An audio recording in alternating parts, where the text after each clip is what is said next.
Bonjour à tous et à toutes et bienvenue sur la chaîne Reflet de Lune, j'espère que vous allez bien, merci pour votre présence aujourd'hui. On se retrouve pour le tirage des énergies du mois de novembre 2023 pour le signe des Gémeaux, Soleil, Ascendant, Lune ou Vénus en Gémeaux. Je lance le générique, je fais le tirage et je vous retrouve juste après.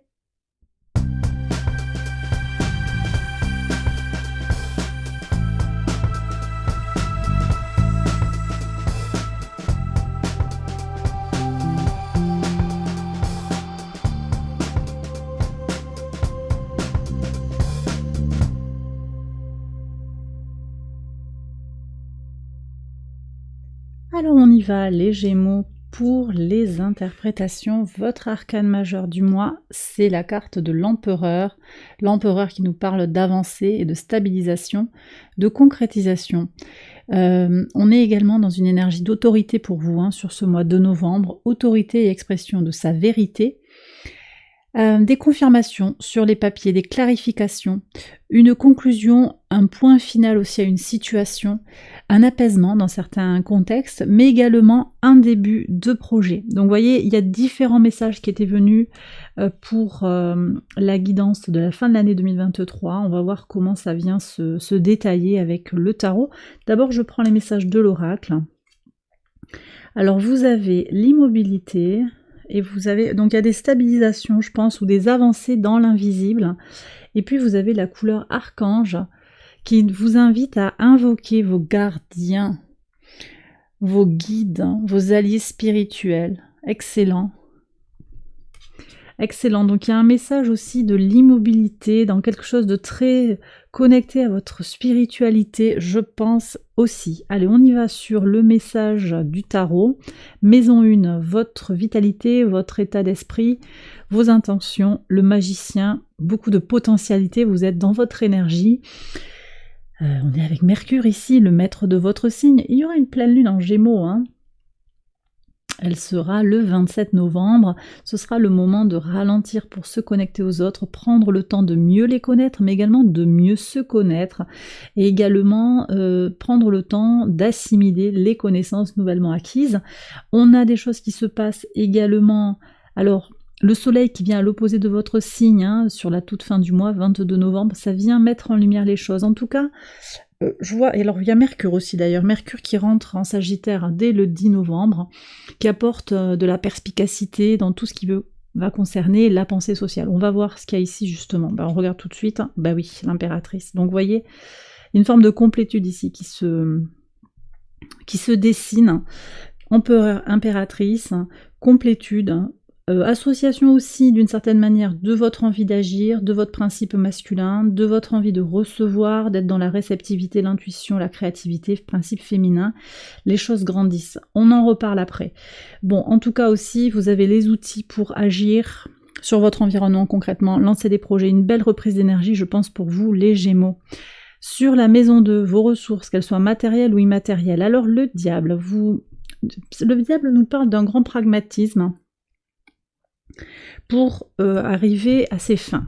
Mais ça nous parle également d'une tension, de quelque chose qui...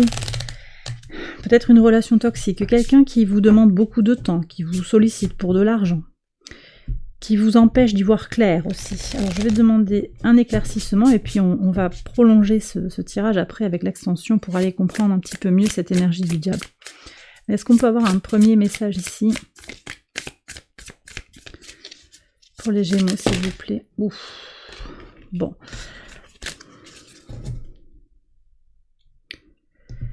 Pour certains, je pense qu'il y a des situations un petit peu compliquées. On verra.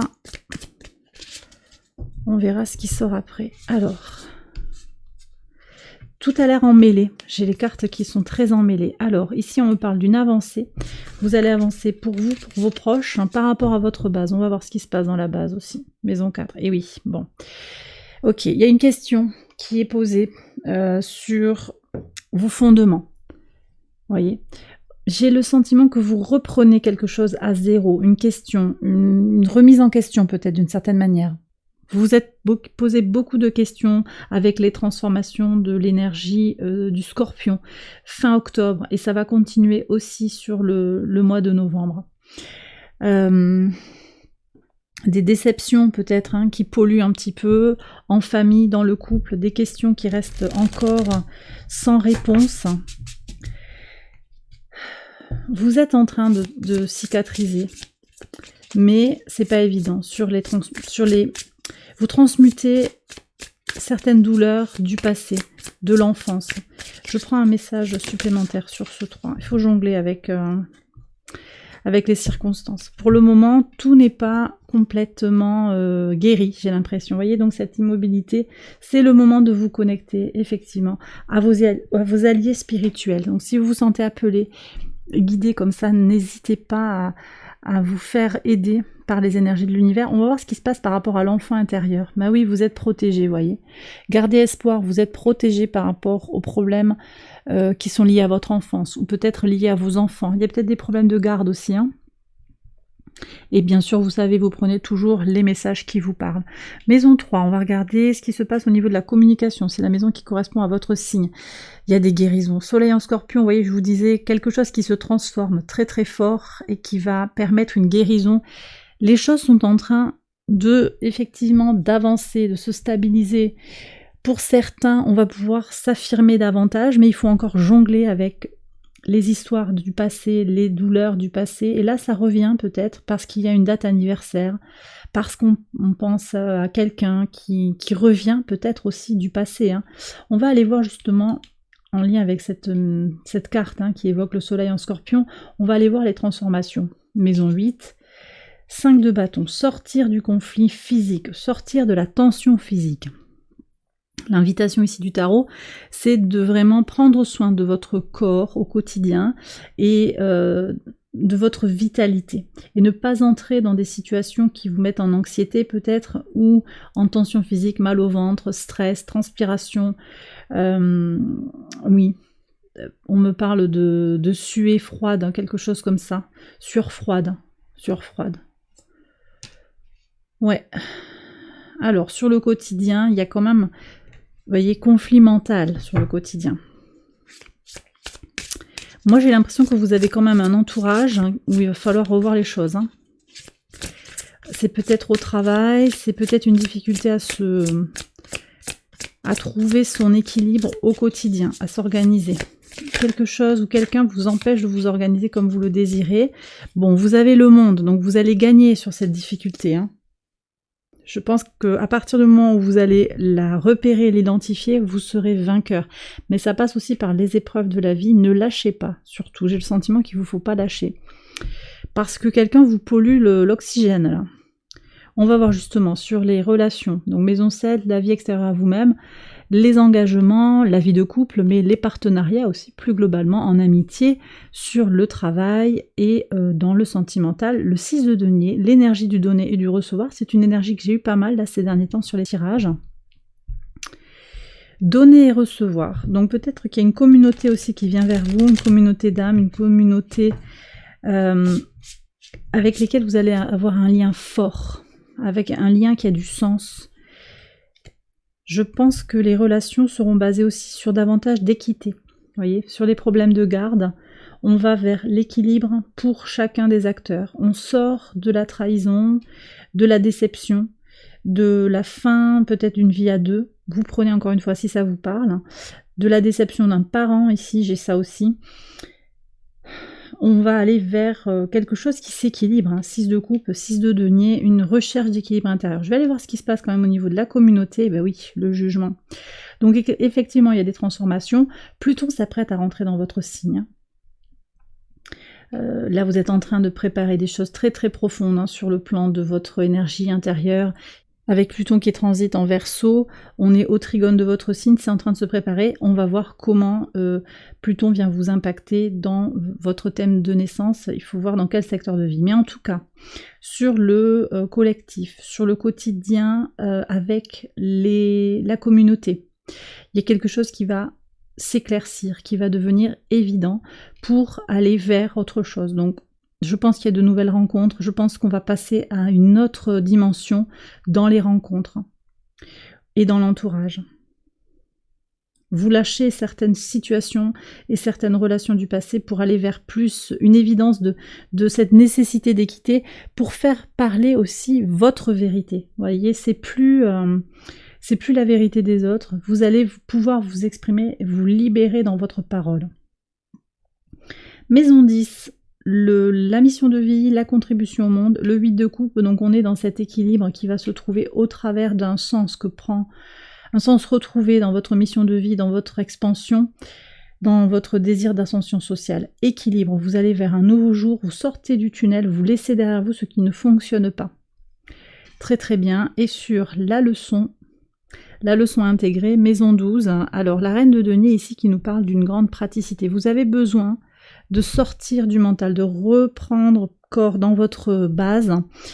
Ici on a les énergies du Capricorne qu'on retrouvait déjà dans le diable. Alors vous voyez, ce diable il est duel, je vous disais, il y a une grande praticité pour passer à l'action comme c'est nécessaire, même si ça vous pose des questions aussi sur le plan éthique peut-être. Alors je vous dis pas de faire des choses illégales, hein, mais peut-être qu'il y a une morale aussi, des valeurs morales qui viennent de l'extérieur, peut-être quelque chose de sociétal aussi. Et là il y a une prise de conscience que c'est votre voix qui a besoin de s'exprimer, votre unicité.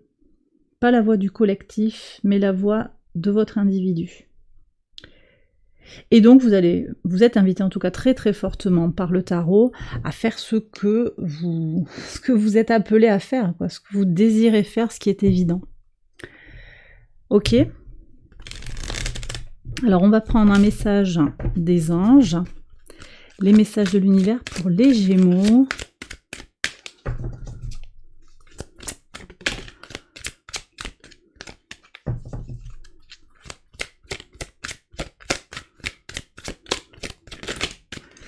Alors, pour voir ça. Acceptez-vous comme vous êtes, hein. Joie et satisfaction, très bien. Tout ce qui va transiter en Sagittaire, ça vous met en tension, mais voyez, le soleil en Sagittaire, bonheur, joie et positivité, prospérité, ça accroît votre besoin de voyager également sur le plan intellectuel ou sur le plan physique. Vous êtes en train de dérouler le plan sacré, ou de le voir se dérouler devant vos yeux. Laissez faire. D'une certaine manière, accompagner le changement, même si vous sentez que le changement est peu visible, hein, vous sentez intérieurement également que les choses sont en train de se transformer. Encore une fois, connectez-vous à vos guides, si vous en avez, si vous sentez que vous êtes appelé par toutes ces énergies-là. Et d'abord, aimez-vous, acceptez-vous comme vous êtes. Satisfaction, oui. Mais mise en tension. Le soleil qui est face à votre signe vous impose aussi de regarder les choses pour ce qu'elles sont. Voilà ce qu'on me dit. Ok les Gémeaux ? Bien voilà, j'ai terminé votre tirage. J'espère qu'il vous a guidé, qu'il vous a éclairé. Si c'est le cas, likez, abonnez-vous, partagez, commentez. Je vous invite à aller voir les autres vidéos de cette série pour votre ascendant, votre lune ou votre Vénus. Il y a également une extension qui se trouve sur Patreon, je vous mets le lien en barre de description, extension de ce tirage. Voilà, et puis excellent mois de novembre à vous tous et à vous toutes. Je vous embrasse bien fort et je vous dis à très bientôt pour les prochaines vidéos. Bye bye.